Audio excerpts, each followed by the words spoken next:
Hello and welcome. I'm Steve Clemens, editor-at-large of The Hill. Thanks for joining us today for our program, The Loss of Nature, a Global Threat, an in-depth discussion of the intersection of our national security priorities and the global loss of nature. I'd like to thank our sponsor, the Natural Security Campaign, for its support of today's important conversations. The loss of our biodiversity has the power to uproot economies, make lands uninhabitable, foster zoonotic diseases, and cause competition for resources and regional unrest, all of which has been well documented within the last few decades. The Biden administration has acknowledged the loss of nature as a true and present threat to our security. In his first month in office, the president signed executive orders to protect public lands and is committed to conserving 30% of U.S. lands and coastal seas by 2030. But are we doing enough at home and abroad? Are we sensing that this is a real national security threat? Is the intelligence community taking this threat seriously? What steps should elected leaders take to safeguard the biodiversity of our planet? We're going to be answering these questions and more, but before we get underway, a few housekeeping notes. You can tweet us at The Hill Events, all together, Hill Events, with the hashtag #TheHillNature. We're broadcasting live, and we're going to take your questions throughout the program. As with any live stream, if it goes wonky on you, just push refresh, and I'm sure it's going to be completely fine. That's what they tell me anyway. My first guest today is Congressman Ted Lieu, who represents California's 33rd District. He's a member of the Foreign Affairs Committee and a former active duty officer in the U.S. Air Force. My dad was in the Air Force, so I'm an Air Force brat. He currently serves as a colonel in the reserves. Congressman Lieu, I don't think I've seen you since we were together at UCLA. It's great to see you again. You've been a bit busy since then, and today, you know, I know that you care about biodiversity. You care and you pass legislation about the Santa Monica Mountains. But I'd love to understand from you what we're missing as we think about natural security in our nation. What is the missing piece on why we're not taking this broadly as seriously as we should?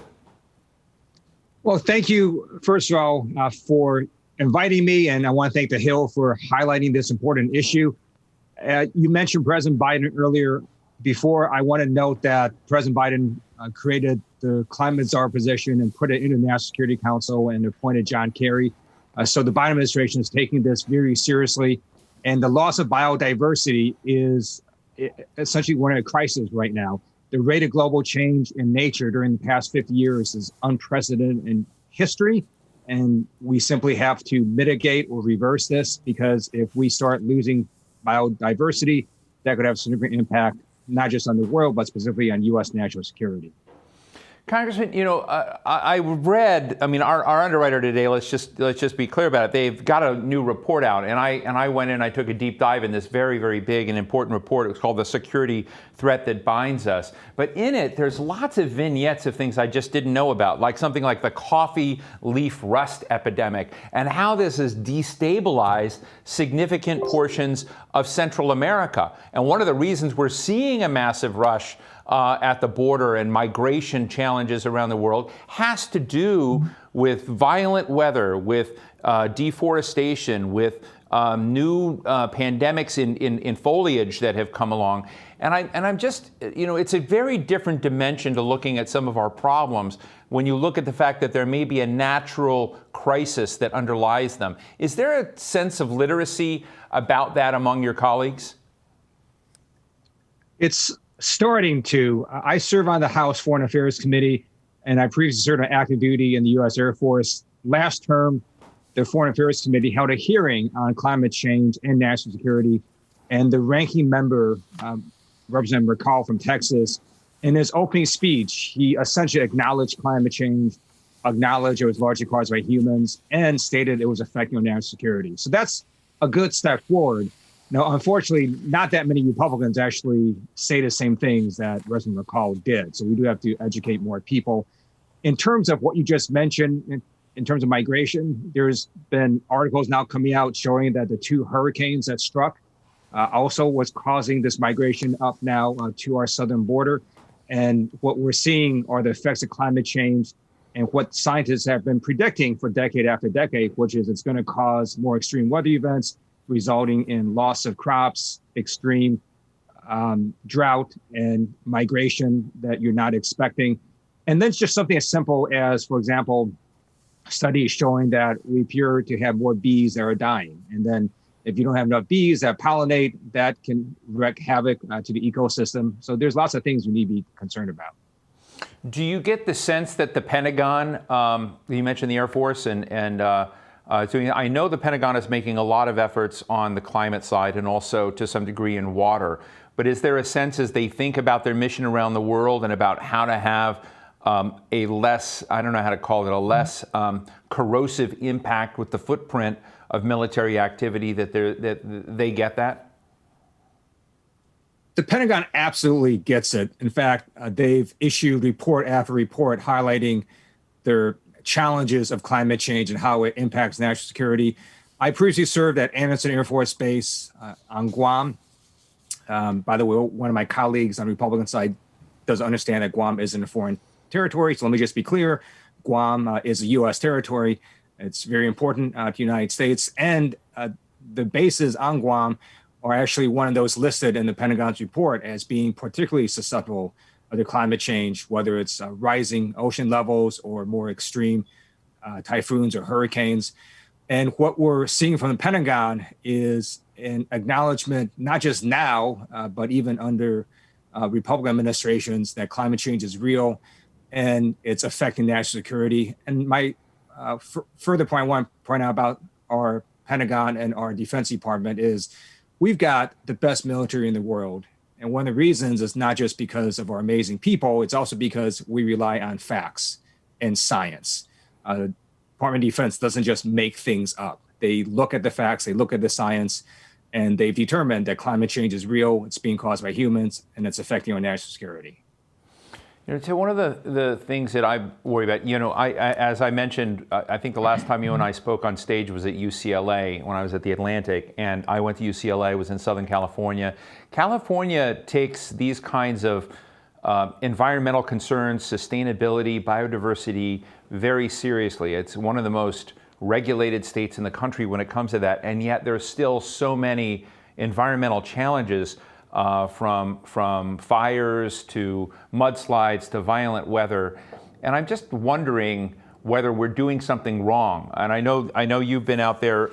You were happy with the Wilderness Public Lands Act, but I'm just sort of interested: are we doing the right things to save the biodiversity, to save natural security? Do we need to do a lot more, even in a place like California, than we're doing? So first of all, let me just say, yay, that UCLA is in a Sweet 16. So happy about that. It's interesting you bring up California. One of the criticisms lobbed by some folks is that, hey, if you do environmental laws and regulations, somehow you're going to make the economy worse. And California has shown the opposite. California has some of the strongest climate change laws in the nation. And California, before the pandemic hit, became once again, the fifth largest economy in the entire world. And what we're seeing is that when you take actions to make your water cleaner, your air having less pollution, and when you're taking carbon and methane out of the air, it actually improves the quality of people's lives. It gets people to want to come to the state, and it can generate green energy and green jobs. So in terms of climate change laws in California, could they do more? Sure, they could do more. And I know the state legislature is working on additional laws to continue to address the issues of climate change. The other, just before I go to a question from our audience for you, one of the things I know, we're talking about the world, a global threat. And as I sit and I look and I watch Brazil and what's going on with the deforestation, with the fires that have been there, I try to look at India. What we do is we're going to go to the Glasgow climate change conference in November, and India is saying, hey, we're not necessarily going to play ball. What is our leverage on the global biodiversity challenge in influencing the behavior of other major large landmass, large population countries like China, like Brazil, like India? That's a great point. And climate change is a worldwide problem. That's why I'm so pleased that the Biden administration brought us back into the Paris Climate Accord. One of the reasons I ran for Congress is my view that climate change is an existential threat, not just to California or America, but to the entire world. And the way that we solve this is we get the rest of America to do what California did and the rest of the world to do what America hopefully will do soon. because we can't solve this just by ourselves. We do have to lead by example. We do have to also use our entire diplomatic force to try to get other countries to try to also take climate change seriously. And the good news is a number of countries are taking climate change seriously. I think they could all do more, but we've shifted in just a decade or so from a bunch of people denying that climate change even is happening to now people who are acknowledging it. And that's a very good first step. And now we just have to start executing policies that are going to mitigate climate change. Congressman, we have a question for you from Karen Russell. Karen? My name is Karen Russell, and I'm the founder of the Climate Change Working Group of Frederick County, Maryland. I have two questions. The first is, what is the status of the Wildlife Corridors Bill? And the second asks for a comment on our culture's view of nature as exploitable, not really understanding that we destroy ourselves if we destroy the natural world. Thank you. So thank you. So I'll take your second question first. You're absolutely right that we do destroy ourselves if we destroy the natural world. Ecosystems are complicated, and if you mess one part up, it could have rippling effects throughout the entire ecosystem. In addition, if we lose, for example, a species, nearly impossible to get that species back unless somehow we preserve the DNA and sometime in the future we can recreate it. But really, really difficult to do that. And who knows what species might hold the next cure to some really important medicine that some people need. So it is a big problem when we're causing species to go extinct, when we're changing our environment, and when we don't really know what the actual effects may or may not be 10, 20, 30 years down the line. Regarding your first question, I honestly don't have an update at this exact moment on the Wildlife Corridors Bill. We will look into it and get back to you and let the Hill know as well. Great. Ted, what is happening? What have you been doing with the Santa Monica Mountains? I know that you've been pushing legislation. You've been pleased with things there. As a guy who's hiked through the Santa Monica Mountains quite a bit, I mean, what has been your achievement in that area?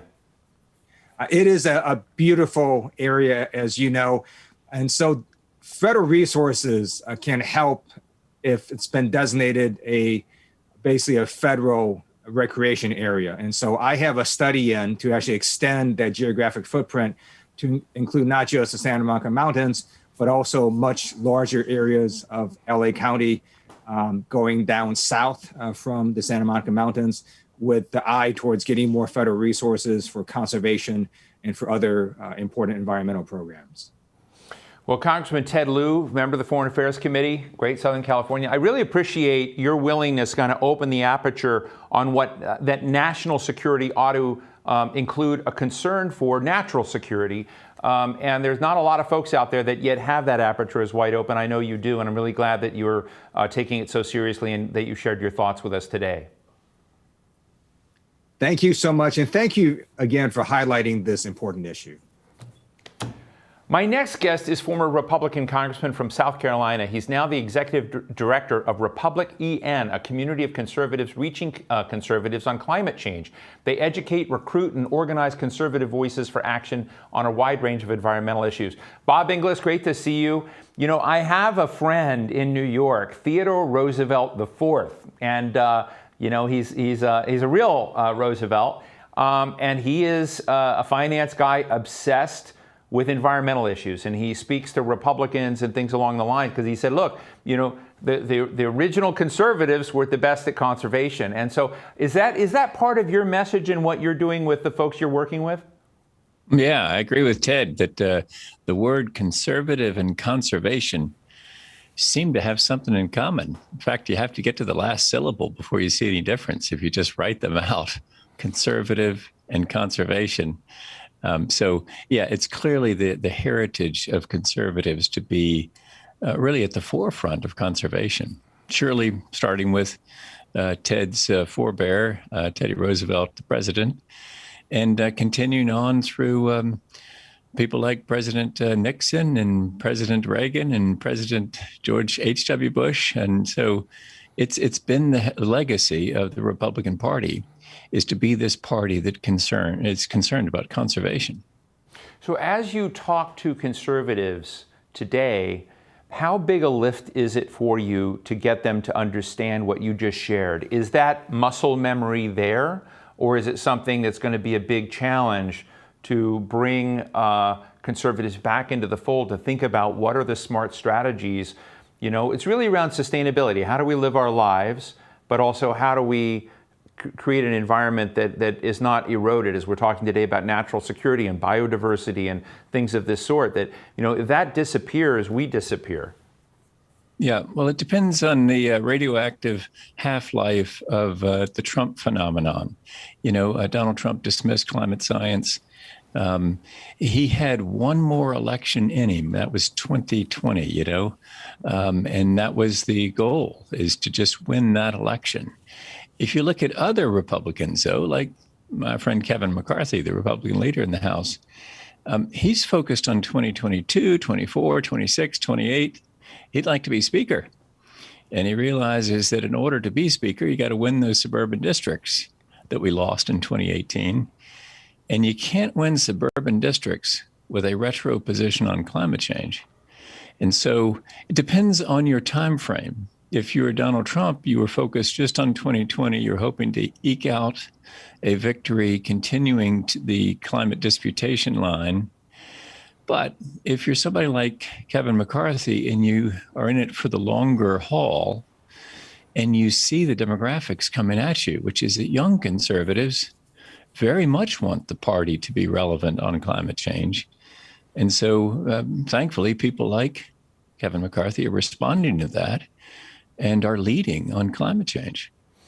So, Phil, Bob, in the area that you are working in, climate change, I know, is a key focus. Do you deal with the other aspects, you know, with lands and species biodiversity? I mean, one of the things we're dealing with is we've just had a pandemic hit. You know, it seems to have come from natural zoonotic transmission. These zoonotic transmissions have occurred a lot in China, but in also other places in the world, in part because of deforestation. So I'm just wondering, is a combined package of environmental awareness part of what you're doing, or are you mainly in the climate channel? Well, we're mainly in the climate channel, of course, at republican.org, trying to convince conservatives to be as bold as they want to be about free enterprise solutions, because we think free enterprise has a solution to climate change. But in doing that, and of course, in solving climate change, fixing the economics so that we take care of the environmental challenge, because at the base, we think it's a problem of economics that has an environmental consequence. But and one of those consequences is exactly what you're talking about here, Steve, which is the loss of species diversity. And when that happens, all kinds of bad stuff start happening. And so it's a domino effect. And it also gets straight to what you're talking about here, which is national security, because all of these things are related. As Congressman Liu was just saying, they are all definitely connected. And so, yeah, we focus mostly on fixing the economics so that we can deal with the problem of climate change. But then as part of climate change, there are all these other things that are directly related and are just in the line of dominoes. So, Bob, I'm so happy we are having this encounter today, because I did not know about Republicans. So I feel now corrected that I now know about this. But you've got 10,000, we've got 10,000 people working on this in the conservative. Yeah. I mean, like, that's huge. So what are they doing? Can you kind of give us down like a deep dive into the human side of what your acolytes are doing out in the country, how they do their job, how they're building awareness with conservatives? Well, thank you, Steve, for congratulating us on that. We'd like a 0 on the end of that, or maybe 2 zeros on the end of that. Then we'd really be in business. Look, but yes, so I'd be impressed if you had 100. It's a team of 6 of us facilitating this online community of 10,000. But literally, we do need a 0 or 2 on the end of that. Yeah. And so, but what we do is we empower conservatives to engage on this. You know, because for that, Congressman Liu mentioned it, sort of he did not by name. We call it the decade of disastrous disputation. It started in 2008, But the good news is it ended in 2018. And so now Republicans are looking for permission in their constituencies to lead on climate. And so what we do is go help them feel the support of that constituency. We're a 501c3 operation, so we don't involve ourselves in their campaigns or in lobbying, but we can go there with credible messengers and affirm the truth that free enterprise can solve climate change, and that really conservatives have good ideas here. And the good news is that there are many progressives who share the idea of, for example, simply internalizing the negative externality, pricing in the negative effects of burning fossil fuels through some sort of pricing mechanism. Since we're conservatives, we want to make that revenue neutral, give the money back to us, either in a dividend or through corresponding tax cuts. And all of us, whether you're conservatives like us or progressives, want to make it border adjustable. So you get the whole world in on this. As Congressman Liu was just saying, this is a worldwide problem that needs a worldwide solution. I'm very, very impressed, and I look forward to having you back to learning more, to hearing how you're doing this, because I spend a lot of time. In fact, we're doing a program tomorrow with Frank Luntz about how to get people on different sides of the aisle to hear about different ways of framing, in case we're talking tomorrow about vaccine hesitancy among Trump supporters, how do you get folks to hear natural security or environmental security or biodiversity in a way where they understand the impact on them? So I can tell, at minimum, you've got a great focus group there. Yeah, and of course, Frank Luntz does great work, and we take a lot of notes from what he does. And it is important, you just mentioned the Trump supporters, to know that 20 to 30% of them actually want action on climate change. And so Donald Trump is actually out of sorts with 20 to 30% of his supporters, who are, like most of us, realizing the obvious realities of climate change. The water is coming up. If you're in Florida and your septic tank isn't working right, it's a memorable occasion. You come to understand the problem of sea level rise. And that's happening. I know you're focused here about the worldwide and the security challenge, and it's happening elsewhere. And people are becoming more aware, not just in America, but all around the world. But they need us in America to lead. And America has to come together to lead. So we do it in a little bit strange way. Maybe we're talking just to conservatives in the language of conservatism, but the ultimate objective is to help bring America together and lead the world to a solution, because we're the indispensable nation. That's great. We have a question for you from Jamie Reeser, who's president of Giving Voice to Resilience. Jamie? Land use change drives the chain of events that lead to pandemics. Yet ecosystem protection and restoration are absent from the federal government's pandemic prevention and mitigation strategies. What will it take for the U.S. government to prescribe nature and recognize land managers as frontline healthcare providers? Thank you, Jamie. Your thoughts on really prescribing nature? Well, you're exactly correct in the premise of the question, of course, that it is directly related to the pandemic that we faced. As Steve, you were talking about earlier, that the opportunities for these viruses to impact us are where we are where we are reducing habitat or messing with what nature has going on there. And so the premise of the question is exactly correct. Now, then the question is whether we'll come to the conclusion that we can do something about it and then get active about it. A lot of this will depend on local land use planning. It won't necessarily be at the federal level. The impacts are felt at the federal level and the implications are there, particularly for national security. But a great deal of it needs to be addressed in the case of this question, where you're doing land use planning. And that's in municipalities and counties, really, and making sure to preserve, for example, wetlands, not build houses there, not keep them as wetlands. And so As conservatives and believers in the 10th Amendment, we'd rather see that done mostly by local governments rather than the federal government, because it sure is complicated to try to run that from Washington. But we surely need to be about it. And the federal government can make the case to those local governments that, gee, this is where pandemics come from. Well, former Congressman Bob Inglis, president of republicen.org. I look forward to learning more about this. Thank you so much for joining us today and sharing your thoughts. Thanks, Steve. Great to be with you. Great to be with you. And now it's time for the sponsor perspective portion of the program and a message from the sponsor of today's event, the Natural Security Campaign. Thank you for joining today's event with The Hill, brought to you by the Natural Security Campaign on the national security implications rendered by the global loss of nature.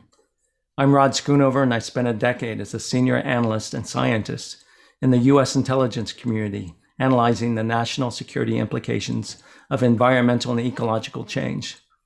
I'm also the lead author for a new report out from the Council on Strategic Risks called The Security Threat That Binds Us: The Unraveling of Ecological and Natural Security and What the United States Can Do About It. What our report makes clear is that the U.S. and international security communities need to treat ecological disruption and climate change as conduits of serious security threats rather than mere environmental concerns. It also argues that while the past decade has seen a lot of deserved attention on the security implications of climate change, the fraying of the ecological networks on which humanity depends poses a commensurate security threat, one that is interconnected with but also distinct from climate change. Much of what you've heard and will continue to hear during today's event is discussed in great detail in our report. The overarching message is that strains on critical Earth systems, water, food, forests, fisheries, wildlife, and the benefits to people that accrue from nature increasingly contribute to conflict, political instability, and economic harm. Deforestation, wildlife trade, both illegal and legal, and agricultural intensification are driving disease spillover from animals to people that spark pandemics. In short, a failure to bolster natural security is undermining U.S. national security. The global loss of nature and the accompanying degradation of ecological function is arguably the most underappreciated security threat of our time. And the past year has dramatically, if brutally, illustrated the deep connections between the degradation of natural systems and our national security and social and economic cohesion. Now, national security professionals are just coming to grips with the ramifications of what some ecologists call an ongoing biological annihilation, in which species are becoming extinct at rates far higher than the natural pace, and healthy and functional populations disappear even more quickly. At the same time, shortages of natural resources such as fresh water, food, and arable land can contribute to political instability, acrid geopolitics, and disruptive migration. The impacts of ecological degradation on health, safety, and prosperity are many, from crop failure and infectious disease outbreaks to conflict, loss of social cohesion, and erosion of livelihoods. Also factoring strongly are ongoing incidents of illegal exploitation of natural resources and the transnational criminal organizations that profit from them. Criminal networks are taking in billions of dollars a year from the illegal harvesting and trafficking of wildlife, timber, fish, and other natural resources. In doing so, they rob communities of their natural wealth, enable corruption, undermine the rule of law, and distort markets. In the case of commodities like timber and fish, these illegal activities have cascading effects on the economic security of the nation and livelihoods of our citizens, depressing global prices for products and costing American jobs and income. Economic losses in the U.S. forestry and seafood sectors are estimated to be as much as $1 billion a year. Sometimes ill-gotten resources fund bad actors that seek to sow chaos, spread extremism, and overthrow governments. Such is the case in parts of Africa, where the illegal trafficking of elephant ivory and charcoal have helped finance insurgent groups such as the Lord's Resistance Army and Al-Shabaab. All told, this ecological damage amounts to a significant threat to U.S. national security. So how can the U.S. address it? First and foremost, we need to recognize these threats are real and that to confront them effectively, the US government needs a reboot in its national security doctrine and architecture. The national security structures and agencies of the United States were initially designed to protect the country's interests against malign nation states. In recent decades, national security has evolved to confront threats from non-state actors and with an increased focus on human security. Going forward, in order to protect its national security interests and its citizens, the US needs to become more adept at understanding and confronting actorless security threats. These include intensifying extreme weather events and other effects of climate change, growing pandemic risks from the spillover of wildlife-borne diseases, and other outcomes of ecological disruption. A nation with a significant defense budget will still be quite vulnerable to threats for which it is not only inadequately prepared for, but also can't perceive. These actorless security threats demand greater attention from the White House, the State Department, the intelligence community, the Department of Defense, as well as our federal science agencies. This greater attention needs to be accompanied by greater resources. With many growing threats rooted in the decline of nature and ecological systems, US government efforts to conserve and protect the integrity of natural systems on a global scale must be an essential component of US national security in the 21st century. The administration and Congress must appropriately resource efforts that can directly address ecological disruption and arrest the loss of nature that is leading to these security risks. We believe a tenfold increase in resource allocations over the next 10 years is warranted to programs that promote international conservation, combat environmental crime, enhance water and food security, strengthen pandemic prevention at the point of origin, and build local capacity. And given their positive impacts on US national security interests and their high return on investment, the argument is strong for dramatic increases in these programs, most of which receive modest resources at present.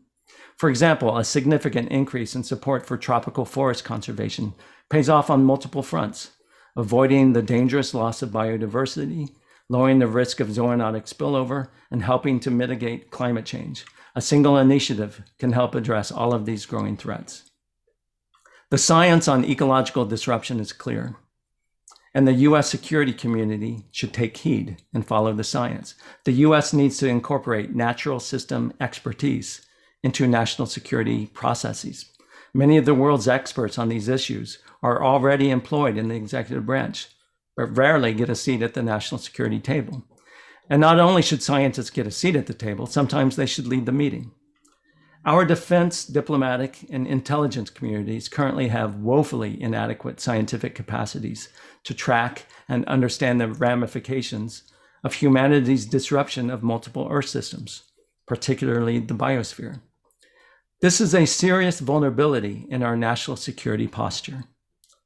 Amplifying analysis and decision-making with expertise from scientific disciplines such as ecology, zoology, epidemiology, veterinary sciences, climate change biology, forestry, all fields essentially absent in the national security world, is critical to reducing that vulnerability. Our report is a landmark study aiming to deepen our understanding of the linkages between ecological disruption and security. While it builds on previous assessments, including by the US intelligence community, it embodies a more comprehensive system-centric approach. We believe it demonstrates that the disruption of our planet's biological and ecological systems poses a grave and growing threat to our national security. We also believe this is an area warranting greater study and understanding and deeper involvement by the US security community, especially the intelligence community. But even as we need to deepen our understanding, we also already know enough to understand that action is needed, urgent action, if we are going to respond to and counter these growing actorless threats. We encourage the administration and Congress to work to elevate these issues within our national security doctrine, strategies, education, and planning, to work with our international partners on global efforts to do the same, and to provide the increased resources needed to address these challenges effectively and head on. And now it's time for our panel discussion with conservation and national security experts. Rear Admiral, Len Herring is Executive Director of I Love a Clean San Diego, a nonprofit focused on making San Diego environmentally conscious. While in the U.S. Navy, Rear Admiral Herring worked on issues such as renewable energy, responsible water use, and conservation. He's also a military advisor for the Center for Climate and Security, which is part of the Council on Strategic Risks, the entity that was responsible for the report mentioned by our sponsor today. And Monica Medina is the founder and publisher of our Daily Planet, cool-sounding publication, an environmental email newsletter. Her resume also includes time as the Deputy Director of the Environment Program at the Walton Family Foundation and Special Assistant to the Secretary of Defense, and she's been working on oceans, various environmental dimensions of this for a long time. I would dare say, Admiral Herring, I'm going to actually call you Admiral. The rear is the one that's getting me in trouble. I don't know, maybe it's my Japanese background or something. But in any case, it's great to see you both. You were both essentially doing conservation, worried about oceans, worried about the climate, worried about impact on lands and biodiversity before it had become the DEFCON level that it is right now. Admiral Herring, what made you, I mean, you're a military person, what made you adopt this issue so early on in your career? I think one of the things that really drove me to understanding what needed to be done was I served on the Joint Staff in the J3, was responsible for humanitarian relief and disaster assistance. In that part, I saw some of the issues and concerns that were happening on a global scale with regards to changes in our environment and how that impacted our security as a whole. Of course, the tsunami of post-Gulf War caused us to divert many of our forces to help in Sri Lanka and Bangladesh. And we're starting to see some of those things. But more importantly, what I found when I was in the service and doing the jobs that I needed to do is that we weren't very responsible about how we were dealing with things. And when I was sent to be base commanding officer, I started to focus on the real issues that included energy, water, waste, and conservation. I became responsible for land, and my Boy Scout upbringing, leave no trace, started to really impact and force me to take a look and become that individual who said, you know what, we can do better. And I've just continued to champion that. I did that when I became a flag officer in the Pacific Northwest, started looking at the environment. And then when I came back down as the Southwest Regional Commander, really focused my attentions on making absolutely certain that the land that we were responsible for was being handled and done correct and taken care of correctly. I mean, we'll come back to it, but I want to, kind of figure out how we turn you into a killer app or into a clone or, something of that sort. Monica, yesterday I had a conversation. It's really haunting me, so powerful, with the Undersecretary General of the United Nations for the Environment and Climate, Inger Anderson. And one of the tweets she sent out is just, I had nightmares about it. She said, we put our human weight each year in plastics, and they're in the water, they're in the oceans, they're in this. And it's just another side to this conversation that I think it made it very palpable and very real and tangible to me, the degradation of the planet as we think about it and what we're doing with our footprint. And so, Monica, I want to give you a tough question. I mean, if we had everything going in the right direction, if gravity was taking us in the right direction, we wouldn't be having to do this event. So my question is, how do we shift gravity, shift awareness substantially enough that you get scale to impact problems that big?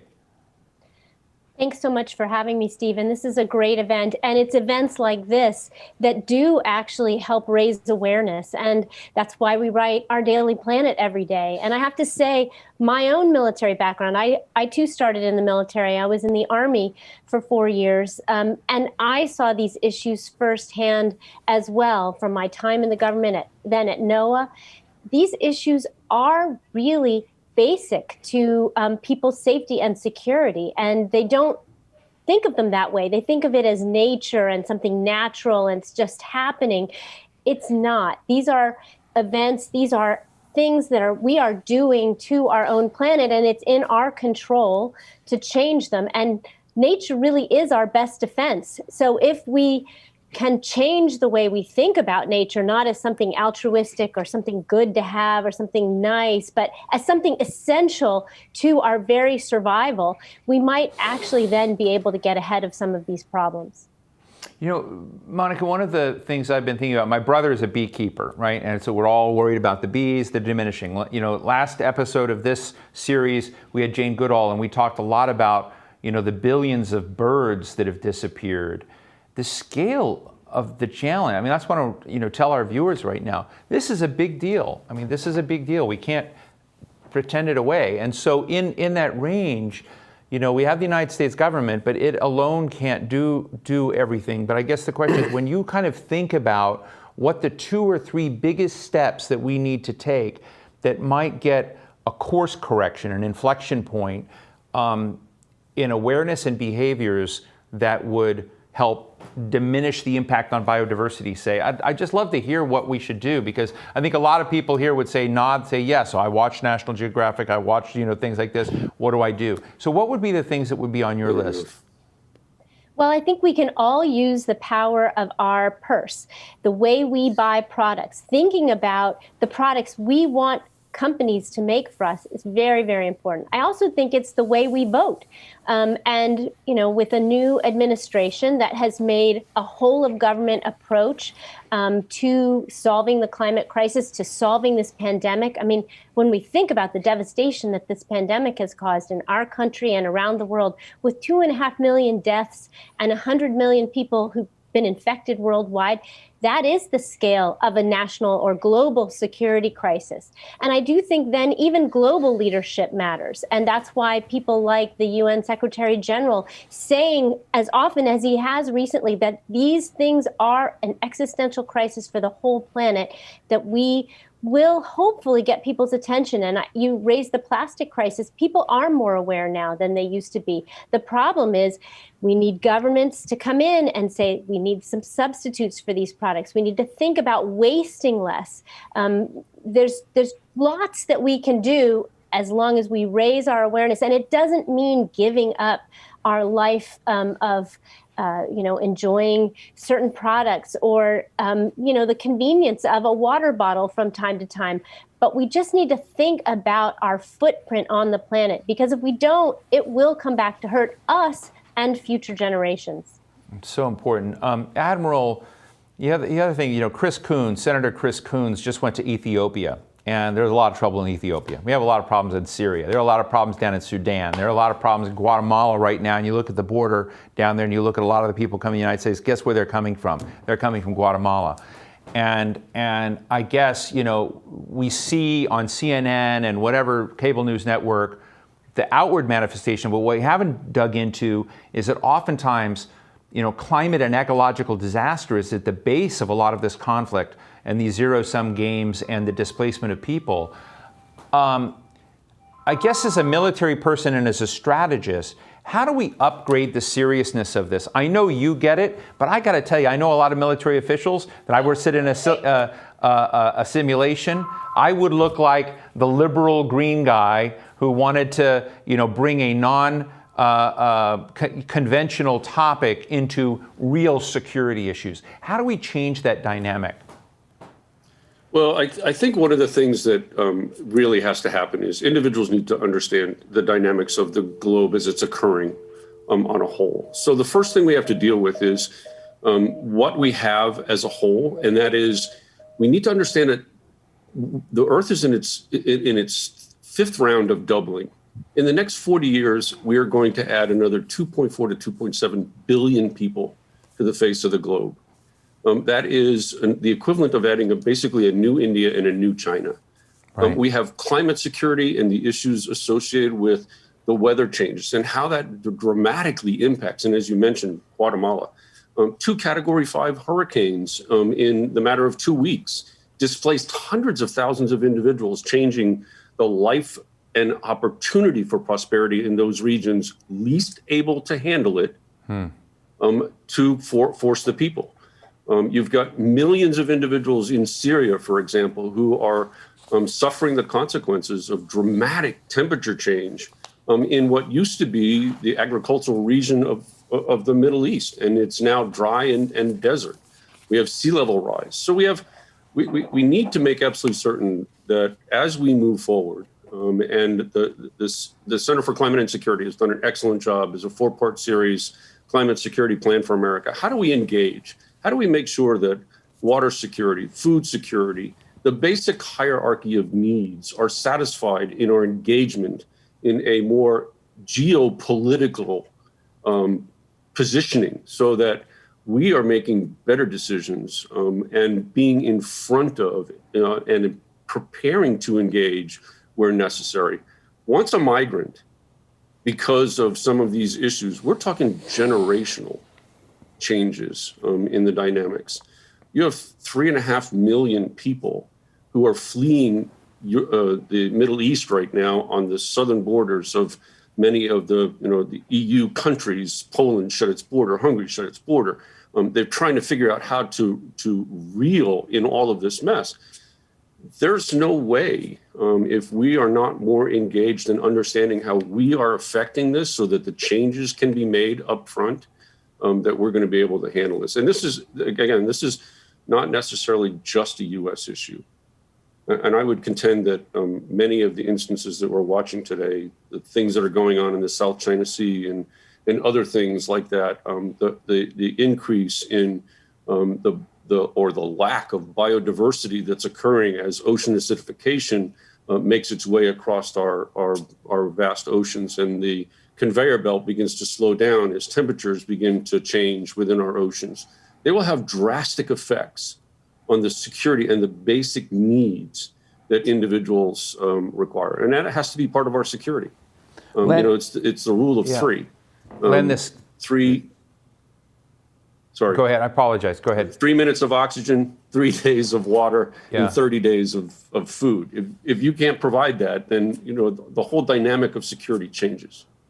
I would just say, Len, the scaffolding you bring to this is so amazing to hear. I'm really learning a lot. I just love that you come prepackaged and pre-wired this way, and I just hope you go viral, is all I will say. But Monica, just before, we're going to take a question from the audience for the two of you, but I'm going to give you another unfair question. I've worked with your significant other on how to get people to look at the fact that innovation and innovation empowerment to do things aren't just a function of being in Silicon Valley or New York. They, can be, in rural communities, can be. I guess I love the concept. I haven't been a reader yet of Our Daily Planet. I want to be. I love the idea that really how you get shifts, its scale is getting a lot of people to realize it. And I sort of, think your husband and others have been able to begin doing this around innovation is not just centered in certain parts of this country, that it is something everyone can do. I think sustainability and understanding about environment and our impact can be there too. And I was joking in a tweet earlier today, and I said, maybe with Our Daily Planet, we need some superheroes. But how do you get people to realize they're the superheroes in this story? I think, there are great examples out there, and we tell those stories every day of people who are making a difference on the ground, who understand that this is about our future and our security today. So I am very optimistic about it when I read, what's happening, when I see what's happening out there in our country and around the world. But it does take consistent action. And it is really important that we have now Secretary Kerry, the climate envoy, is sitting in the National Security Council to raise these issues and make sure that they're at the table when our nation's leaders are thinking about our security. And I have to tell you, I've seen a big change in the last 10 years. Since I was at the Pentagon a little less than 10 years ago, I see a much greater awareness in military leadership, at think tanks, like the Center for Strategic and Information and Studies and the Center for New American Security. They're all looking at these issues now. Natural security isn't such an odd phrase any longer, but we can't stop there. We really have to continue to think of these issues as about our security, not just about our best interests, our values of beauty and the things that we love to experience. It's about our needs and keeping us safe. This is a great conversation. I could take forever. I hope you're both going to commit to come back, because I'm not done with either one of you, but we've got a question from the audience. Healy Hamilton. Healy? I'm Healy Hamilton, Chief Scientist of NatureServe. My question is about biodiversity data. Every one of the 8 pillars of action that are outlined in the report, The Security That Binds Us, relies on foundational data about the identity and the distribution and the conservation status of species and ecosystems. And yet there is no investment in the biodiversity information infrastructure that's required to manage and improve natural security. So what steps must be taken and by whom to address this fundamental data need? Thank you. What an interesting question. Biodiversity information and infrastructure. Monica, your thoughts?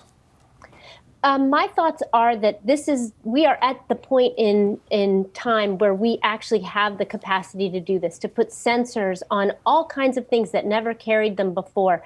The ocean is particularly challenging. You know, fish move and they're underwater. We can't see them. So the more we can collect data, the better. And at NOAA, my old agency in the government, we used to do a lot of that. But that will help us immensely. And the questioner was exactly right. These are not big investments. They don't cost nearly as much as an aircraft carrier. And we can get an awful lot of good defense information out of collecting this kind of information and then using it to create a much better understanding of the way we're impacting our environment. Len, your thoughts as well? I agree with Monica. I mean, I think that there's so much that we can do. The defense does engage in a very large portion of what is required, but it's limited in its scope because its primary job is defense of the nation. But the biodiversity and those type of things within our facilities, for example, they became the cornerstone of our protection, if you will, of military assets to create biodiversity within our base, so that we could actually say, you know what, we've returned this to a protected state. Therefore, we don't have to worry about encroachment of our facilities.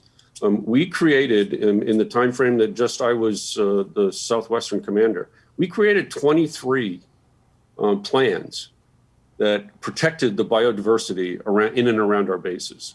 It's the most plans between the Navy and Marine Corps, and I'm absolutely certain that it's happening virtually across all services, and that we are taking a look at how to do that best. We're engaging in biofuels, we're engaging in renewable energies. Those are all types of things that can help protect and make sure that we're being actively involved. I think we need to do more, but at the same time, we are doing a lot more, as Monica said, a lot more than we did 10 years ago or even 15 years ago when I first got engaged.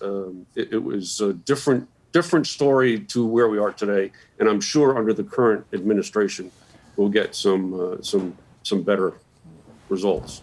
Okay, look, we're out of time, but I'm going to take a little because I'm so interested in this question and this issue. But I think that the one question I have is, you know, Len, you came out of the Pentagon. Monica, you were in the Pentagon, but you were also at NOAA. And again, you know, this may totally infuriate our underwriters. We'll see. But, you know, one of the things I've been looking at, you know, for instance, is the digital divide. And they've begun to map where we don't have connectivity, particularly for young people, kids around the country. But it took mapping, right?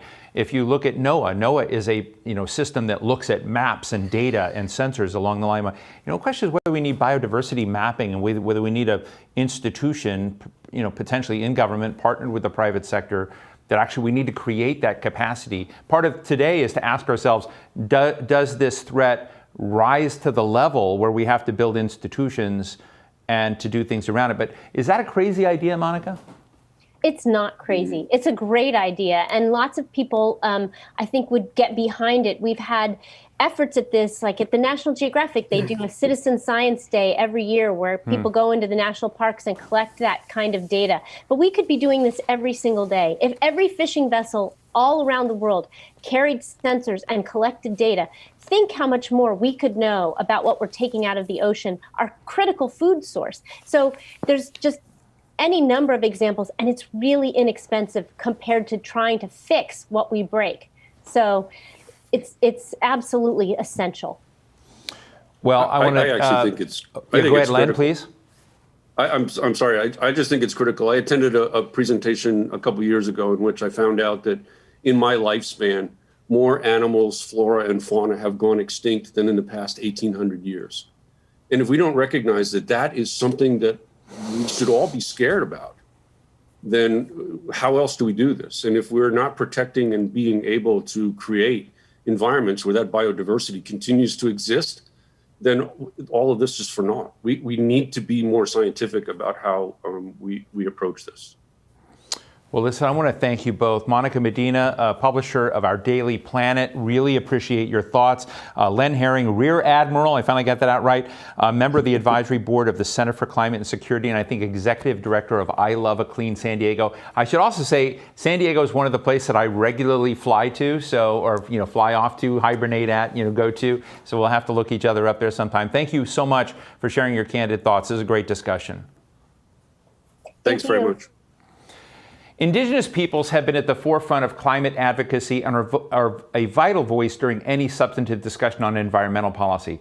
My final guest today is Galina Angarova, a member of the Buryat people, a Russian indigenous group. Galina is currently serving as the executive director of Cultural Survival, an indigenous-led NGO and U.S.-registered nonprofit advocating for the rights of indigenous peoples around the world. Previously, she was a representative of the Indigenous Peoples Major Group at the United Nations. Galina, it's great to be with you. I hope you've been able to hear. So this has been a great conversation. I feel so moved, lucky that I get to have this, and now I get to have this conversation with you. Can you tell us about cultural survival and about, as we talk about conservation and dealing with biodiversity and dealing with the planet, how the cultural dimension, and particularly indigenous people, need to be a vital part of that equation? Greetings in my native language. Thank you for having me and elevating the voices of indigenous peoples in this program. Cultural Survival is an indigenous-led indigenous rights organization that has existed for 50 years. We are a veteran organization that have uplifted the voices of indigenous peoples, supported self-determination of indigenous peoples, cultures, and political resilience since 1972. We work in 10 countries around the world, but we, of course, work on issues globally. And you can also learn about our work on our website, cs.org, and on Twitter and Instagram and Facebook at Cultural Survival. To answer your question, I just want to give a few statistics. Just to make a point, we are 476.6 million people around the world, which is roughly 6.2% of the total global population. However, we hold tenure of over 24% of the world's land surface. And these territories are home to 80% of the remaining biological diversity globally. A set of additional statistics, we manage at least 24% of the total carbon stored above ground in the tropical forests. And the lands of indigenous peoples have shown to store 36% more carbon per hectare than public land. And these data is widely available. People can check it out, share with their circles. I think these are important data to know. There's a growing body of knowledge, of scientific knowledge, showing that when indigenous peoples have the right to their lands, territories, and resources, that it benefits conservation greatly. And there are examples in such countries as Canada, Mexico, Brazil, Australia, that show that biodiversity is greater in indigenous lands than in public lands or protected areas. So what's the magic ingredient? And the magic ingredient is the traditional knowledge of indigenous peoples, or it's called traditional ecological knowledge. It is the body of knowledge, a vast body of knowledge that has been developed for millennia, passed down from one generation to the next, and adapted by each of the generations. It contains enormous information about what land is, the relationship between humans and its environment, and it can be complementary to the Western science. My true belief is that indigenous peoples are the best stewards of our lands. We are the best experts of our environments. We even carry the knowledge in our land about our land and biological diversity in our languages. The silhouettes of the landscapes of our mountains, the sounds of nature are mimicked in our languages, in our songs and our dances. And there are over 4,000 indigenous languages, and each language contains information about protection of our lands and protection of our biodiversity, biological diversity in our languages. So I just wanted to make that point again to emphasize that indigenous peoples are the best experts of our environments. I really appreciate that. Are you aware of any models, whether they're state governments or national governments, where the bridge between the knowledge that indigenous communities have and the various kind of environmental stewardship responsibilities of government, where it's worked well? I mean, is there any place that you would say, hey, this is where we've gotten it right, this is where we've gotten it wrong? I think that even though we've gained recognition of indigenous rights on the international level, in 2007, the UN Declaration on the Rights of Indigenous Peoples has been adopted. However, the implementation is really weak. I'm not even sure there are a handful of examples. I know that indigenous peoples of Belize have been able to gain their land rights in order to protect their biological diversity on these lands. But these examples are very sparse, I would say. Yeah, and then the point is that we can't talk about conservation and biodiversity protection without indigenous peoples having their lands, their rights to the lands, resources, and territories protected through their national governments. Right. Well, Galina, the other thing I want to offer to you, because you deal with your global networks. I think a lot of people don't realize that many indigenous peoples are right at the forefront of the impact of the change in weather, of nature, of violent weather, of receding climates, of the diminishing biodiversity, in the Arctic. I mean, a lot of it. I mean, your network is the one that's feeling that pain now. What do you think how do I say this? Where are the red lights flashing the loudest in your communities? Everywhere. It's true to say that we are on the forefront of climate change. In the Arctic, the receding ice is causing the indigenous people to move, or it's impacting their subsistence resources and makes them unable to go out and hunt, for example, for walrus and other subsistence resources. Typhoons and hurricanes. I think one of the speakers mentioned that the coast of Guatemala, Honduras were hit by hurricanes. I think these communities are really incredibly impacted, and there will be definitely an impact. There will be impacts in the future. I'm thinking about communities in Africa, in the desert ecosystems in Africa that don't have access to clean drinking water. I'm thinking about my communities in Siberia that every single year are being affected by wildfires. And this is the result of climate change. Wait, you just said you have wildfires in Siberia, so I did not know that. Can you tell us more? I know that maybe a decade ago or more, the Russian government destroyed the Russian forestry system. The agency and 7,000 foresters lost their jobs, and which really impacted the condition, the state of the Russian forests.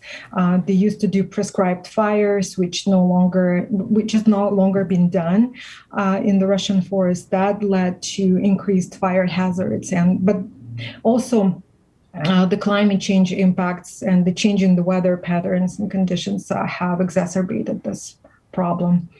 So as well as in California, where I live and work, I work and live from the Ohlone territory, which is now known as San Francisco Bay Area. We are being impacted by the fires the same way our indigenous communities and the general population is being impacted in Siberia. Galina, just finally, are you finding an open, I should say, an open door, an ear in the U.S. government today to your messages? I would say no, and I just wanted to take this opportunity to speak about some of the things that we addressed on President's Day. We released a letter for the Biden-Harris administration to recognize the issues of Indigenous peoples, most importantly, to operationalize the UN Declaration on the Rights of Indigenous Peoples and the language on free, prior, and informed consent.